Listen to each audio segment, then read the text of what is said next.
I'm Mrs. Miller, your teacher at ELA Academy. In this video, we'll look at some general principles for annotation. This is primarily directed at high school students annotating their summer reading, but middle school and college undergrads should find it useful as well. Your teacher or professor has instructed you to annotate a novel or short story. What does that mean?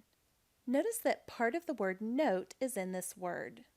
Very simply, when you annotate, you take notes in the margins or on sticky notes. If you're allowed to annotate electronically, you might use the comment tool on a PDF, or in Microsoft Word, or a similar tool in your e-reader. But why annotate at all? Many students think of it as a waste of time, just busy work. There are two excellent reasons for annotating, however. One, your teacher can't read your mind.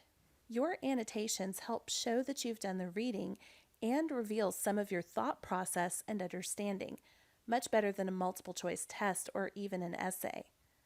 More importantly, however, as someone once said, I write to learn what I think. Hopefully, as you read a novel or play or poem, you are making inferences about characters and themes and maybe even symbolism. But even among the best readers, these thoughts usually remain amorphous and incomplete, often forgotten by the time you turn the page.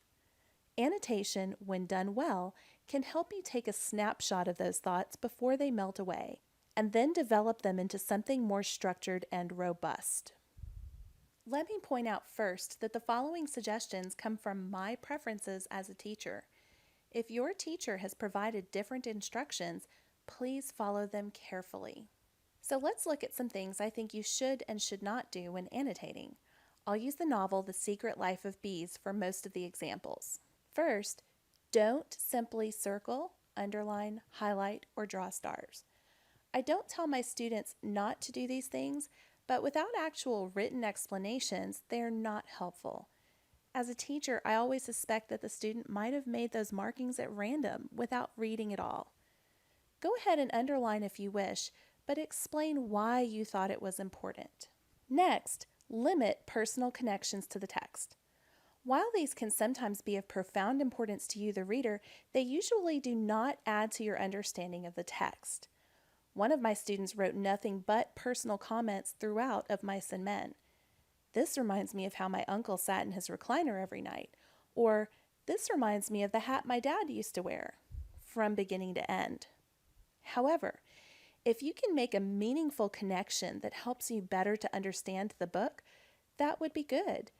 For example, in The Secret Life of Bees, if you have a secret source of guilt that has eaten away at you for years, then that might help you understand the pain Lily has endured as a result of her mother's death. Now your personal connection may lead to some deep thoughts about characterization. Next, historical context is an important kind of annotation, but please don't state the very obvious.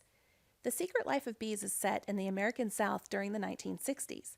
It's common knowledge that African Americans suffered from racism and discrimination, and that the civil rights movement gained momentum at this time. It doesn't hurt to mention these facts once in your annotations, but after that you need to dig deeper.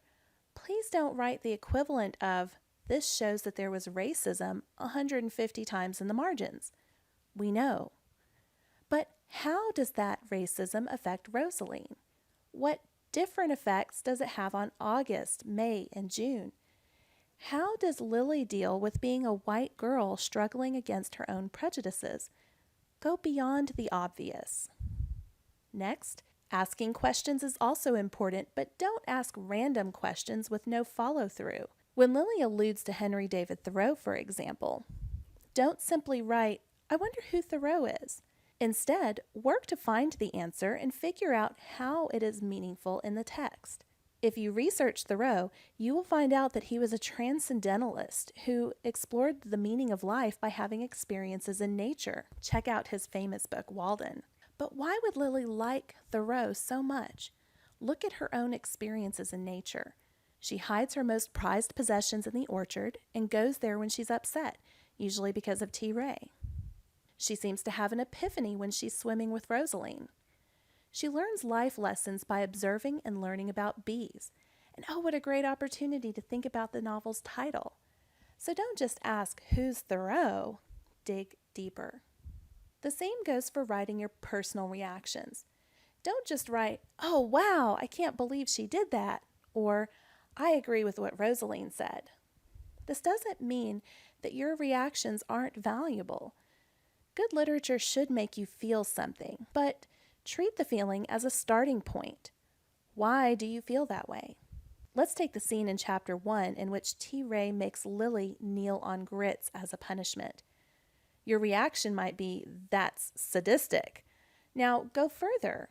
Why is it sadistic? Why is it somehow worse than a spanking? Why do you think he chose that method of punishment? Is there anything symbolic, perhaps in the fact that she's kneeling? Why do people kneel? To pray? To submit and show respect to an authority figure? What effect does this kneeling have on Lily, physically and emotionally?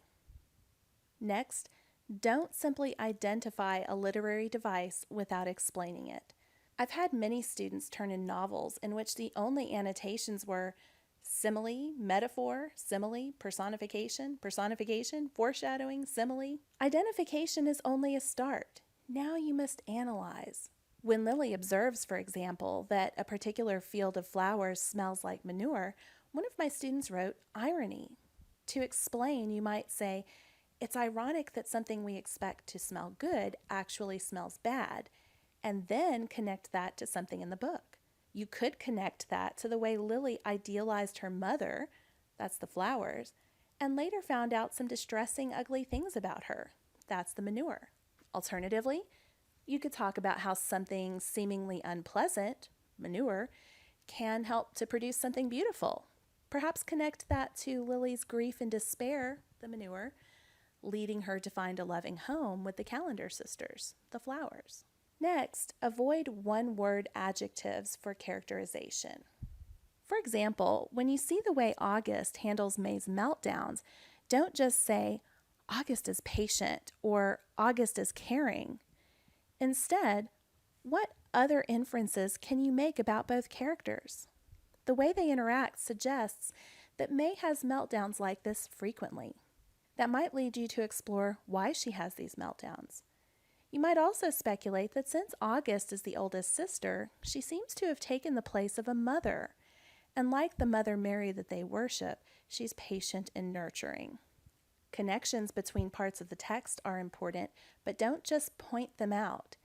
For example, when you see "Lily Owens, your jar is open," don't simply point out that this is like chapter 2, where it says your jar is open. Go further. Why is this significant?